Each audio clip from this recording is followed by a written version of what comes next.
السلام علیکم ورحمۃ اللہ وبرکاتہ. بسم الله الرحمن الرحیم. ټول تعریفونه د رب ذوالجلال د فاره چې خالق او مالک او پروردگار د کل عالم دی، او درود پاک په خاتم الانبیاء د مدینی جانان حضرت محمد صلی الله علیه وسلم باندې. امید د رب ذوالجلال نه ساتم چې تاسو به روغ جوړ یئ، په صحت به برابر یئ. الله جل شانه هم د هر قسم غم، مصیبت، تکلیف او آفت نه په امن کې وساته.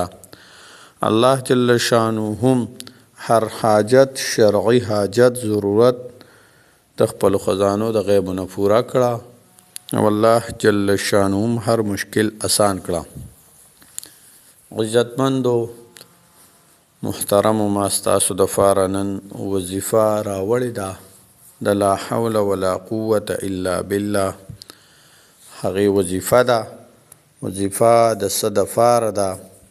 وظیفه د هر حاجت د پاره ده چې کم شرعي او جایز حاجت وي، یا څه بیماری وي، هغه بیماری چې هغه نه ختمیدونکې وي، یعنی ډاکټرانو باندې په دوایانو باندې خلکو ازموده کړي وي خو بیا هم نه ټیک کیږي، د هغې د پاره هم ده.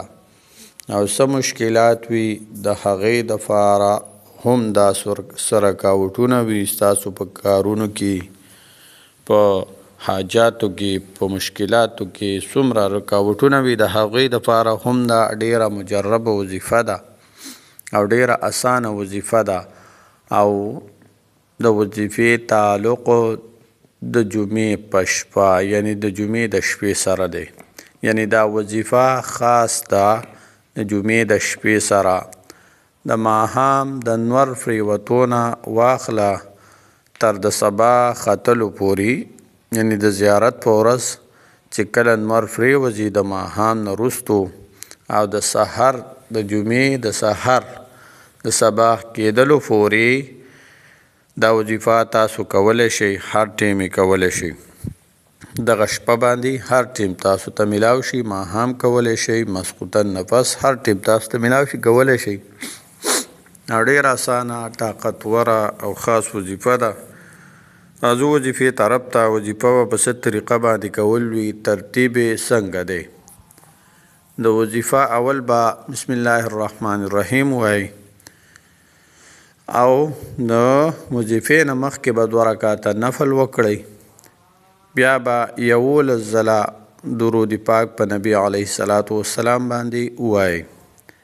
بیا به د هغې نه پس لا حول ولا قوة الا بالله، لا حول ولا قوة الا بالله، لا حول ولا قوة الا بالله. دا به تاسو 1100 ځله ووایئ، یعنی 1100 مرتبه به تاسو دا ووایئ. بیا به د هغې نه پس 11 ځله بیا درود پاک په نبی علیه الصلاة والسلام باندې ووایئ.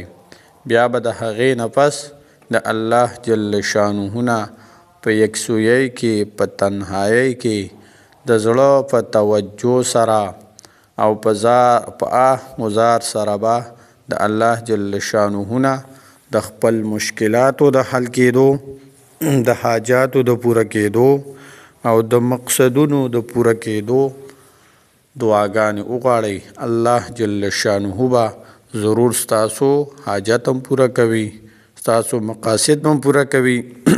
تاسو کمی بیماریانی نه ختمیدونکې هغه به الله جل شانه د دې وظیفې په برکت سره ختموي. السلام علیکم ورحمة الله وبرکاته.